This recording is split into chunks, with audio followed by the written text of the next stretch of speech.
Good evening, YouTubers. This is my part two of my last video. Basically, that was how to expat or how to expat cheap. Things you need to think about and consider if you're going to leave the country and start a life somewhere else. Where we were yesterday, or I got up to basically number 8 on my list, and the last video I talked about you need to get a passport just to do a little talk about what I said before.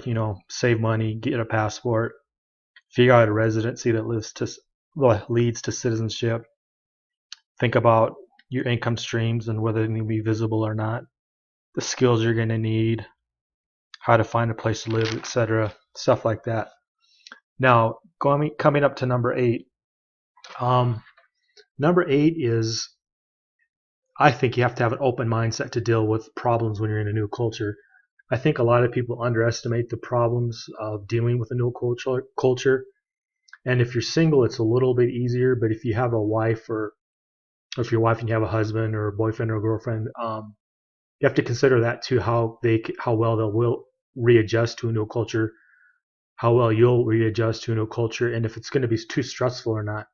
That's partly why I like Latin America. The leap to Latin culture is a lot easier, at least for me.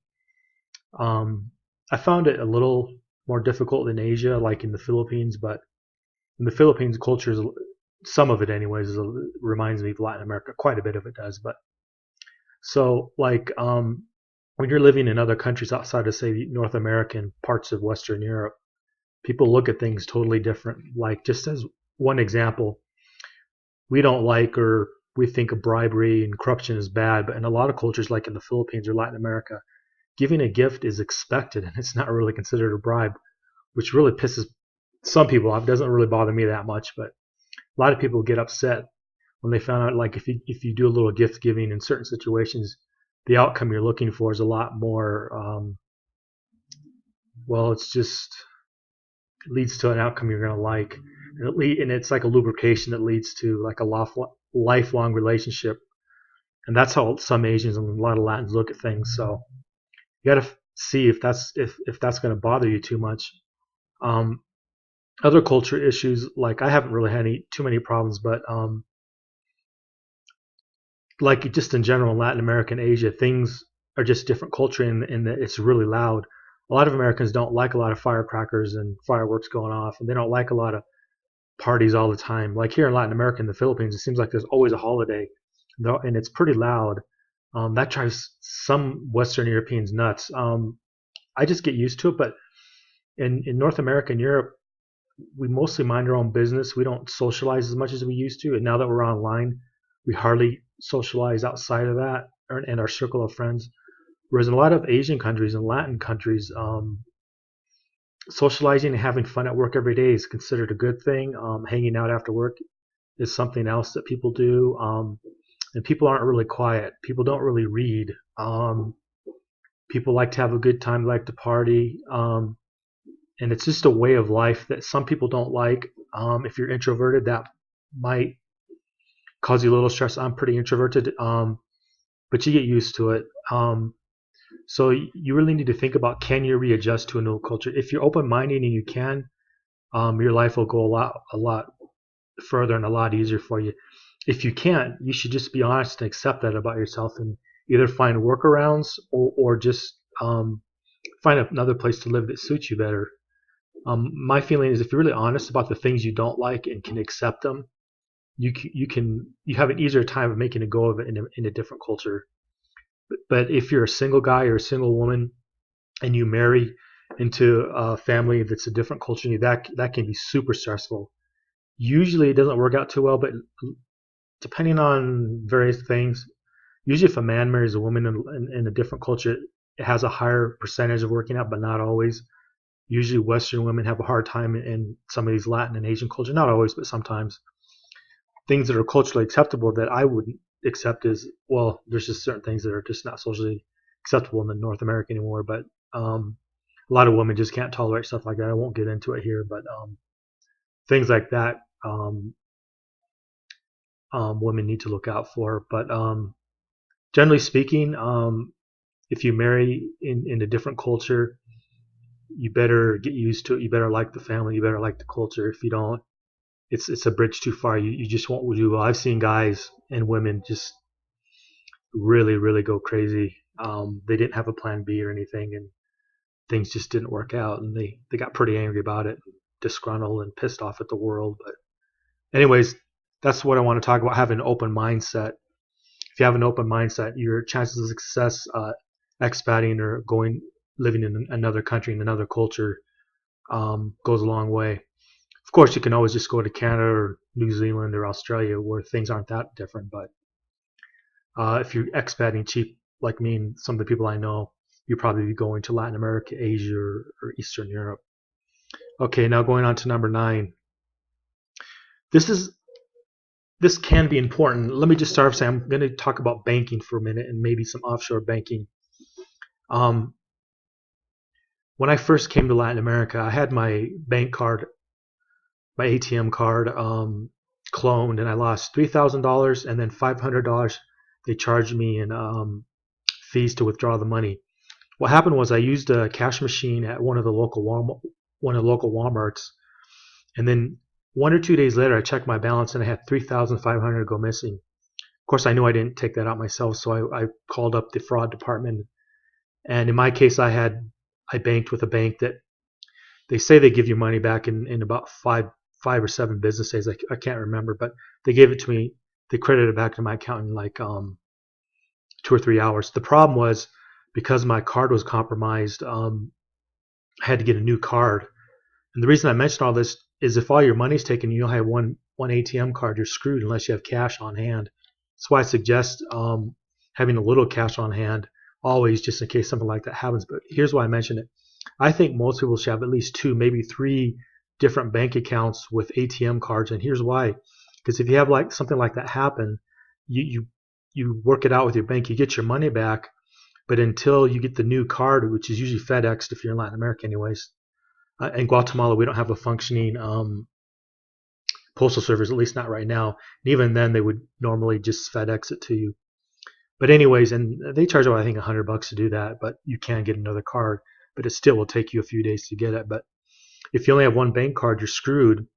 Whereas if you have 2 bank accounts and they're both set up or hooked up, so you can do internal transactions. That's what I do. I have a really small bank, small town bank, and then I have like a bigger bank, and I can do transfers to each bank electronically online very easily, and it's cheap, it's free, it doesn't cost me anything. So what I did in that case was when I got the $3,500 back, I just electronically transferred to my other card, and I just withdrew that way. So it never really became a problem. So you need to think about stuff like that in case something like that ever happens, so you don't end up in an emergency. An acquaintance of mine, he had about $20 or $25 or 25 euros or something like that in Africa, and he took his card to the bank machine and it did not work. So he had to go to the next biggest city, and he barely had enough money to get there. And if the bank machine hadn't worked, he would have been really SOL. But that's why I like to talk a little bit about banking. Another thing about banking is you should have at least 1 or 2 ATM or bank accounts and or a credit card set up with PayPal. The reason I mention that is because PayPal can really come in handy as a payment processor if you ever start your own business, or if you ever want to do some moonlighting, or to get paid when you work online. And another important thing that people don't think about, this happened to a friend of mine, is credit cards.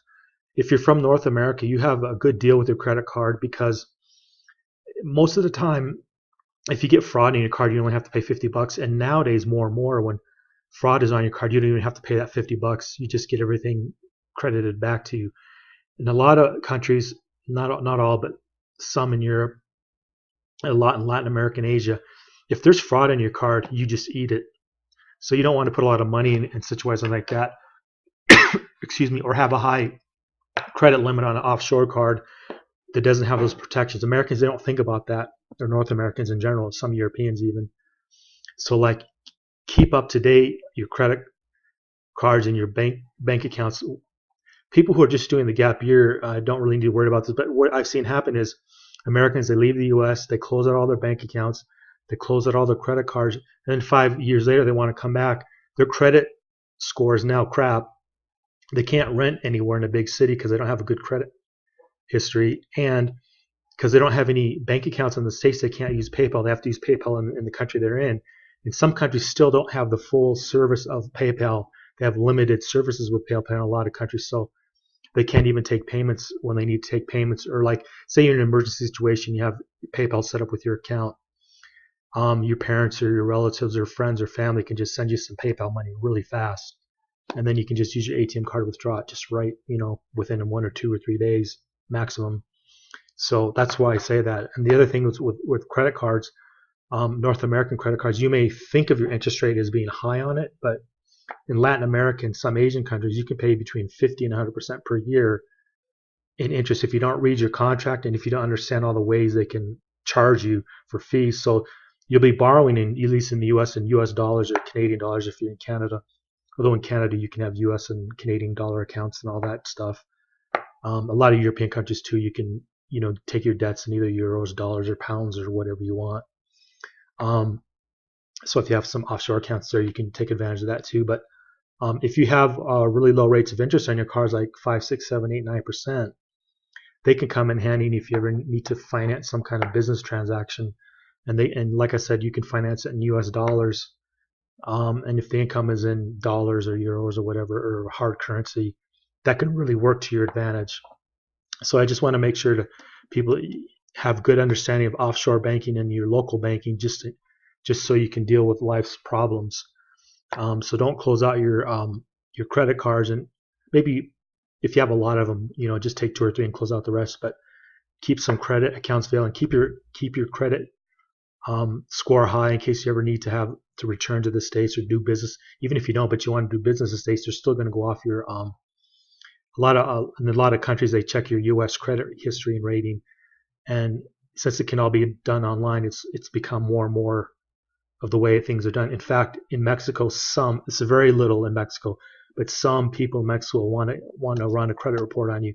Some overseas employers will want a credit reporting. So keep that in mind if you think you're going to burn all your bridges and you're never going to use credit again. Now I want to talk a little bit of offshore banking. Personally, even though there's really not a lot of bank secrets anymore for Europeans and especially North Americans, I still think it's important to have an account that of course, anything over $10,000 you have to report. I'm not suggesting you not do that, but and be in compliance with whatever your local rules are. But having an offshore account in a hard currency and another ATM card really can come in handy. And if you ever have a creditor issue, it really can save your butt. But for most people, if they leave the country, that offshore account can just be their local U.S. account. But if, say, you're an American, you have an account in, like, say, Canada or Australia or whatever, it doesn't have to be in a private haven because, like I say, nowadays there's just not a lot of bank secrecy anymore unless you have a corporate account. But these things can come in handy. And speaking of a corporate account, depending on your unique situation, if you're doing business and you can afford the carrying costs of an SA corporation, you can afford the carrying costs of another offshore jurisdiction account, which can be quite cheap nowadays. Believe it or not, I'm not talking about lawyers that use software like online. I'm just talking about going into a lawyer's office and setting up a corporation. Can be $1,500 to $2,500. Not for anything really specialized. I'm just talking a basic type structure, articles and the articles and all that. And then the carrying costs can be like 50 to 100, 50 to 200. Now, if you're doing anything complicated, I mean anything complicated, you've heard of fees of being 15 to 20,000 and 5,000 a year carrying costs. That is true, but there are a lot more newer jurisdictions now that the fees are a lot lower. But again, these are simple corporate accounts for simple businesses. If you have a really complicated business structure or you're a really complicated business where you're doing business in different jurisdictions, of course that's not going to be true. I'm just talking about you go to, like, say, Argentina, Chile, wherever, Central America, you just start a corporation in that country that you're living in, you're doing business in that country. It can be really, really cheap. Same thing with Belize, although I don't really suggest you bank in Belize. But that's just my opinion. But since I'm in Guatemala, Belize comes to mind. The thing about Belize is that you can set up a trust. Trust can be useful, but for average people, I don't think they're really useful. Just a regular SA corporation, which is a society anonyma. And again, if you're North American, I need to stress this. I'm not giving legal advice. I'm not giving accounting advice. Speak to a lawyer, accountant. But in general, if you're an American and you own less than 10% of the shares, like 5% of the shares, you don't have to report anything. And if your name is not on the bank account, again, if you give them a passport to open a bank account, then you have to report that account. But if the account is not in your name, then again, it's not a reportable event. So it can be a way to keep some wealth outside the radar of whoever your enemies may or may not be. You may not have enemies now, but again, you never know what will happen in the future, especially if you start that business and get pretty successful. So that's all I want to say about number 9 is just banking. Just be aware of all the obstacles that can happen in life, and that you need to set up banking so you can do business anywhere, even if you don't have an SA corporation. So you can take payments, send payments, pay employees, have multiple accounts in case one goes down or one gets frozen. And if you can, and if you're getting to the point where you make enough money, some kind of offshore corporations just for the diversification, just so you have a way to pay people and get paid yourself. All right, number 10. Number 10 is important, at least for some of us. If you don't have a lot of money, you have to be flexible on what you're willing to do to earn a living. I very rarely suggest people teach English, but it's something you can do, and you can do almost anywhere. Well, there's exceptions like the Philippines. There, you're not going to get that kind of job. But if you want to teach English to the local Japanese and local Koreans, it's a good way to earn income. Asians in general pay a lot more than anyone on the planet. Asians and Eastern Europeans, you generally up to 15 to 25 bucks an hour. But if you're flexible and you're willing to teach English online, you can work for the Chinese schools. My friends make between 18 and 25 bucks an hour doing that, and it's all online. And they'll pay into a local Latin American account or a local Philippine account, whatever you want. They just wire the money to you once a month. Another thing you can do is you can be a tutor, I said it before, of math or some kind of specialized skill you have. That's really an excellent way to go. My point is, if you're not flexible, you're not going to find like what you may have been doing in your home country, like work. I used to work in a factory. In most countries, you're not going to be allowed to work in a factory. Those jobs only go to locals. And because of the way the economy is going, there's not a lot of factory work that even pays that well anymore. Speaking of traditional type jobs that still pay well, at least in Latin America and again, the Philippines, I used to live there, is working on the telephone. If you don't mind, working on a telephone, you have to get a work permit. This can be a challenge, but at least in Guatemala, Honduras, El Salvador, you can work in the telephone, talking on the telephone. That can pay between 800. I'll just say 800 and 1200. When you get up to like higher up, you're going to be basically not really talking on the phone, but you're going to be helping the other employees get better at their Spanish, or get better in their English. These usually are all call centers where you have to do everything in English, not Spanish. They do have call centers where there is Spanish. I'm not saying there isn't, but generally speaking, the call centers are all in English, and so they're looking for English-speaking people who are really proficient at it. So you don't necessarily have to be a North American to do that. You just have to understand English pretty well. And once you get to like $1,200, a couple of my friends did it. I don't want to say you're a manager, but sometimes you talk on the phone if a client's being kind of a jerk. But most of the time, you're training employees how to understand and learn slang, just to have a better understanding of it, clean up their English a little bit, things like that. Basically, tutoring them in English and cultural things that North Americans say, so they have a better understanding of how to answer questions and deal with people on the phone. So the call centers can be an option in teaching English in Central America. Now, in the Philippines, you can teach English online, or you can teach it locally to the Japanese and to the Koreans. But for that, you'll have to live in the capital. Generally speaking, all those jobs are in the capital. Just like in Mexico City, if you want to teach English in Mexico City to like the Japanese and the Koreans there, and then there's like Chinese and Taiwanese, they pay pretty well too. But again, you'll have to get that higher pay. You'll have to be willing to live in the capital. So if you have a special skill or talent that you don't particularly like doing, but you're good at it, and you've already built up a client, be open-minded in keeping that up and doing that, because it's not always easy to find conventional type work in the States, like working as a waitress. People do it here, waitressing, bartending, you can do it. Just does not pay that well, and a lot of times it only pays tips and maybe a place to stay. Like hostels can be like that. But if you even have to do that, and you can get an online gig in your off hours. You can get by that way, at least until you find your niche. Once you find your niche, then you don't really need to do these things. But it takes a lot of people, from what I've noticed, 6 months, about 2 years to find their niche if they're really out there hustling.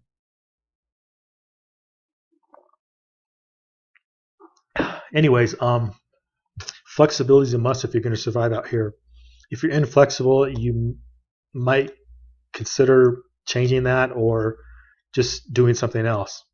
Okay, now number 11, having a plan B if things don't work out and you need to return home. That's another thing I see a lot of foreigners, they don't do. Now, this is unpleasant to talk about, but I got to talk about it. I've lived in the Philippines. I've been all over Mexico and Guatemala. And I've seen foreigners that are homeless living on the street. I've seen Australians, I've seen Koreans, I've seen Japanese, I've seen American women in Antigua, totally homeless, totally homeless. It's a painful thing to see, but don't let yourself get into that situation. Now, I haven't personally really been to Thailand, but a lot of my friends live there and tell me that it's the same there. I've seen videos on it. Same thing in Cambodia, possibly Vietnam, but I'm not really sure. But don't end up in a situation where you burned all your bridges. You can't have any family members help you out or pay for your plane ticket home. Now, for me, my plan B is I have a couple different credit cards with no outstanding debt on them, so I can just fly back home. I have, well, my father passed away, but I have, my stepmom, I have my sisters. I could always sleep on their couch till I got on my feet. But I also have a little stash of gold coins. I can always just sell those. There's enough there to get an apartment and 6 months living expenses till I can get a job or something. So that's my plan B. But the most important thing for a plan B is having a little bit of a savings account somewhere you don't touch, and having good relationships with people from your home country where you can crash on their couch. And it doesn't even have to be your home country. Maybe you just need to go back to the West, like Canada or Europe, crash at a friend's house for a week or two, get some bar work or whatever you can get in that country. Like if you're in the Philippines, you can, well, maybe not easily fly to Australia, but some people have enough to fly to Australia. There's a lot of cash paying work in Australia, and you can cash up there.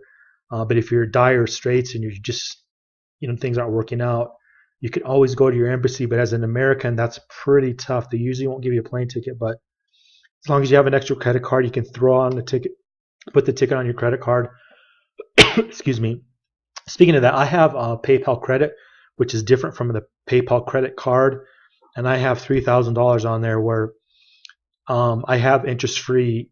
I have an interest-free loan up to $3,000 for 6 months. I don't know how long that'll last, but that's another thing I use sometimes if I need to buy something, or like I could put PayPal credit doesn't accept all the airlines of the world, but it accepts like over 80%.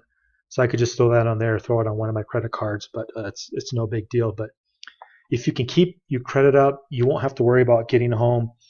But the thing about that is when you come back to North America, if you've been out a long time and your credit score ain't that great, you might have a hard time getting a job, and you might have a hard time getting an apartment. So you have to have people in your life where you built up trust with, who will let you crash in their, on the couch or in a spare bedroom for, a couple months to 6 months or whatever, until you can land a job and get enough money to get an apartment or at least rent a room somewhere in your home country. So I really urge people to think about the plan B if things do not work out, because they don't always work out. And if you have enough savings and you have enough, get up and go, you can just move on to your plan B into another country too. That's another thing I've actually done. But if the worst case scenario, don't end up on the street, don't end up homeless. Things can be a lot different in other countries as far as living on the street. It can be a lot more violent, a lot more confusing if you don't speak the language. Seeing foreigners, usually men in the Philippines, living on the street at a grown, older than me. I was there when I was in my 30s. It's really painful to see that. Really, very, very painful. And I was shocked even just to see Japanese and Koreans like that too. But it's not uncommon. It's getting to be more and more common. So don't end up on the street in a foreign country in a language you don't speak. Always have a plan B. Have it written down. Have it in your brain. Make sure you have that there, and you'll be okay. Okay, number 12. How to set up. Oh yeah, this is kind of politically incorrect. How to set up nominees for fun and profit, and how to regain lost privacy in your new home or new country. Now, in general, in first world countries, you don't have any more privacy. You need credit to rent an apartment. You have to do everything in your own name. You can barely pay cash anymore. Using money orders to pay for things you can't do as easy as you used to. But in Latin America and some Asian countries, you can do everything cash. So if you want to regain your privacy, you can. Um, if you're really going all out, you can set up a corporation and use that as your nominee or other people. So in other words, you can put all your utilities in the name of a corporation. But in like Latin America and the Philippines, most utilities are going to be set up in the owner's name because that's just how they do it, which can present a problem when you need a utility bill in your own name in that country to open a bank account. But there's even ways around that. I won't say people Photoshop it, but I hear that. I don't recommend it because it's not legal, but just something to think about. But if you want to regain your privacy, you can, like if you're single dude, you can, your girlfriend can rent these things in her name. Same thing with a woman, just have your boyfriend do it. If you think things like that are unethical or immoral, then just disregard this part. This is for people who really want to regain their privacy. Most people don't. A lot of the younger people don't really care if the government knows everything in their life. But I'm old enough. I remember when you could live a cash-based life, at least in the United States and Canada and the United Kingdom. You could cash checks at grocery stores. You could do what do they call it? You get a check in your name, endorse it, and give it to someone else, and they could use that to pay off their credit card bill. Third-party checks, I think, what they call it. Now, and you can do it under certain circumstances in the States, but you can't do that as much anymore. All right, number 13, keeping your U.S. banking and credit up to date. And I'm including payment process. I already talked about that, so I'll just disregard that. That was number 13 on my list. But it's really important. Make sure you have, I don't like PayPal, but it's the best, it's the most popular and easiest to use, and it's what most people expect. If you have other payment processors that other people don't understand or don't know how to use, they won't pay you. They'll just go to someone else. That's why I say, I'm not saying PayPal is great, but everyone's used to using PayPal. And if you want ease of getting paid, you need that. If you are used to getting paid in crypto and people are used to doing that, that's fine. But I just know so many, even young people that don't really know much about crypto. So just keep that in mind. That like Union Pay, I won't get into too much. That's a Chinese thing you can do. If you go to Asia and open up a bank account, get an ATM card with China Pay on it, that can be a useful payment processor. But most people aren't used to doing stuff like that. There's a lot of offshore stuff you can do that I won't talk about that here, but so many people are not used to seeing it, so they won't understand it, so they won't trust you. When you're doing business online, trust is a big thing. Everyone's used to seeing PayPal, so even if you don't like it, try to make peace with it and use it to your advantage. Because if you can get paid. Well, some of my friends get paid 25 to 50 bucks an hour, and they only work 20 hours a week, and they get by just fine. And some of these are even families, as a matter of fact. But anyways, if you're single, it's really good money, and you can spend the rest of your time, working on your hobbies. Just hold on a second. 14, the advantages of U.S.-based credit and banking. Again, I already talked about that. I'll just add, if you're in North America or Europe, in North America we have FDIC banking guaranteed. In Europe, I don't know what it is, but bank accounts now, because of the 2008 crisis, are guaranteed up to 250,000 US dollars. That's why you have a lot of Europeans banking in the US, because they want US dollars and they want their bank account guaranteed. Depending on what European country is, it can be more than 20,000 or 20,000 euros or whatever the exchange rate is. All Western European is a little different. When I used to live in the Philippines, your bank account was guaranteed up to 2,500 US. Now I believe the Philippines is up to $5,000. I've even known a few people that had bank accounts where they lost a lot of money because they kept way more than $2,500 or $5,000 in it. So don't put your life savings in a third world country if you don't understand banking. In third world countries or developing world, if you're going to keep a lot of money, keep it in the elite banks, the number one banks, like the city banks of their country. That's what I do. Like in the Philippines, BPI is a really great bank. I still haven't. Well, they're just a great bank, and they're. If you know what I'm talking about with the Bank of the Philippine Islands, it's the oldest bank. One of the oldest banks here, I think, in Guatemala is Banco Industrial, but it's like an equivalent. Anyways, I just want to point out one of the biggest subsidies Americans get it's the FDIC insurance. So you can keep quite a lot of money in a bank, and if the banks go bad, the government will guarantee it. Now, I realize a government promise ain't that great, and I don't really trust government, but so far at least, it's always worked out. I don't think it ever won't. In the next economic crisis, there'll be a currency crisis and a bond market crisis. And I think the last thing to go will be government guaranteed banks. Like if there's ever a bank run, they'll always honor that because they don't want to create even a bigger problem. So there'll be a lot of people that'll be screwed, but at least the depositors will get their money. Whereas if you keep your money in the stock market, you'll lose money there. Or if you keep your money in, I don't know, hedge funds and some money market accounts may even go down. I'm not saying they will. I could see that happening though, but just the advantages of your home country and of the U.S. banking system for people in Europe. If they don't like Europeans, they don't like the U.S., you can get a U.S. dollar account fairly easy in a Canadian bank. I was going to recommend a bank, but I'm not going to. There's quite a few nice banks. You can just look online and figure that out. They also have a nice corporate deal you can get in Canada, but again, I don't want to comment on that too much. But just keep in mind the advantage of your home country's banking system because you know it really well. And these developing world countries, banks go under all the time. It's usually the credit unions and the smaller banks, at least in the Philippines and at least in Ecuador. I know a guy who lost, I think, 40 grand. He had an account in the equivalent of a credit union, and you may get 20% interest, just like in the Philippines, but those banks go under. I was happy with 5 or 6%, and my bank never went under. Excuse me. Actually, it's closer to 7, but that was like 15 years ago. And then the other thing of your home-based country, you may or may not need to go back there, but a lot of times, forgetting about credit cards for a minute, you can get personal loans at your bank. You may have to go back to your home country, but a lot of times when you're getting personal loans in your home country, you'll get a lot lower interest rates than you will in whatever country you're in.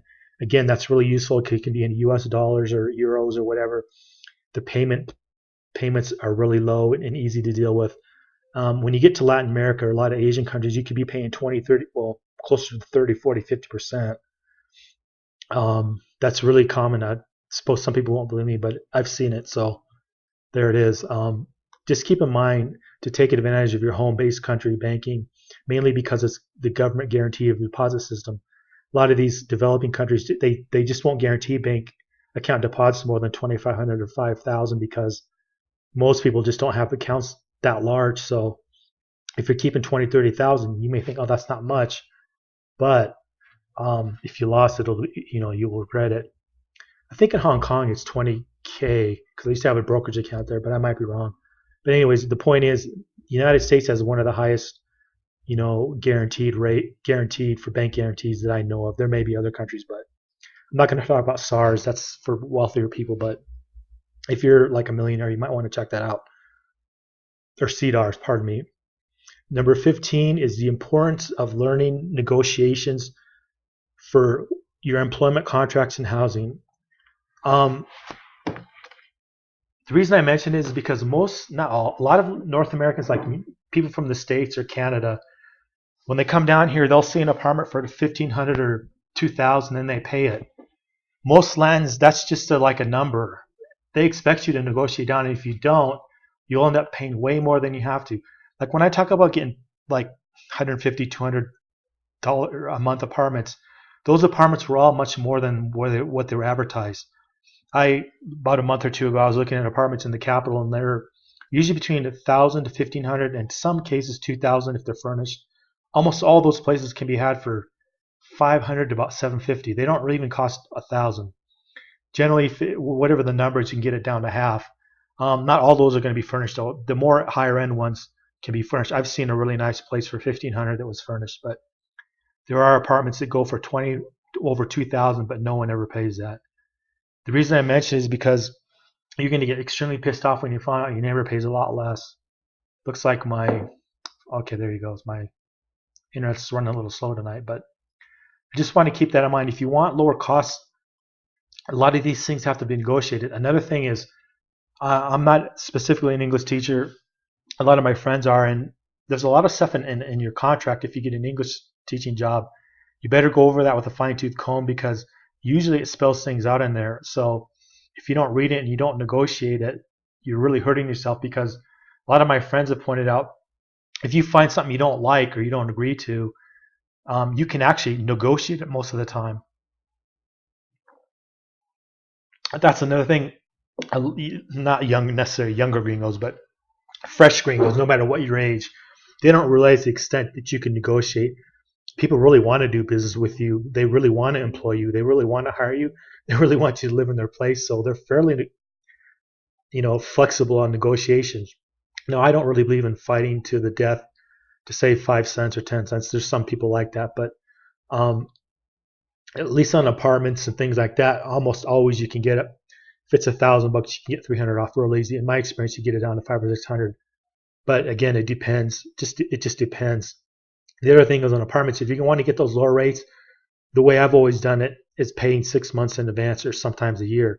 If you don't have that kind of cash, then you won't be in that position to do that. But if you have 6 months rent and the deposit all in cash, I can't tell you how many times they'll say yes. Now, if you do that, my experience in the Philippines and Guatemala is you need to ask and get a receipt, and I've always gotten one, and I don't know why, but I've never had a problem. I've never had anyone try to cheat me. The one thing I learned is if you pay all that deposit money, and then you're expecting to get it when you leave, in your airplane tickets like a week from now or 2 or 3 days, the guy or gal won't have your money. So what they want to do is give you an extra month. So what I learned to do is plan for that extra month, and they, instead of giving your deposit back, let you stay that extra month if your deposit is 1 month's rent. So I always plan for that. But if you already have your plane ticket, you're probably not going to get your money back. And now, at least 2 times in Guatemala, I've gotten my deposit back. Most of the time in the Philippines, I've never gotten it back in cash. They always wanted me to take it just by spending an extra month there. So just keep that in mind. And then I can't stress this enough, especially if you're an English teacher, you have to read your contract. You have to understand it. And if you don't, maybe you don't work for that company. And you can negotiate a lot of stuff in that contract. You might not think you have a strong negotiating position. You can negotiate for more or whatever it is you want. If you are not an English teacher, I just want to say then it's even more critical because you're just shooting yourself in the foot. Because if you have a lot of money in the contract and it's only to your advantage to negotiate it the best you can. That's one thing that a lot of foreigners overlook. And then when it comes to their second or third contract, they learn from that. And they don't get screwed. I'm just saying, keep an open mind and be willing to negotiate. Anyways, this video is run for almost an hour, almost 40 minutes. So this is part 2 of my previous video. I'm not sure if there'll be a part 3. I kind of doubt it, but I just wanted to put that out there and see what people think. Leave a comment, subscribe, like, share. But most importantly, leave a comment on what your experience has been living in a foreign country, especially with cultural issues and even credit issues. I've known at least a couple gringos that their credit was crap and they didn't keep any bank accounts open in the States, so they can't even take payments from PayPal when they want to do stuff, or when they were here and they want to do stuff. And then when they went back to the US, they couldn't even rent an apartment because their credit was really just not really good. So just keep that in mind. Don't burn your bridges when you become an expat or you're thinking about it. Don't burn your bridges with your your family or friends, because you may need a fallback plan. And if you're willing to do that, it'll be easier for you to succeed in whatever you decide to do overseas or offshore or whatever. Excuse me. Anyways, have a good night, everyone, and I'm just gonna load this up. Thanks.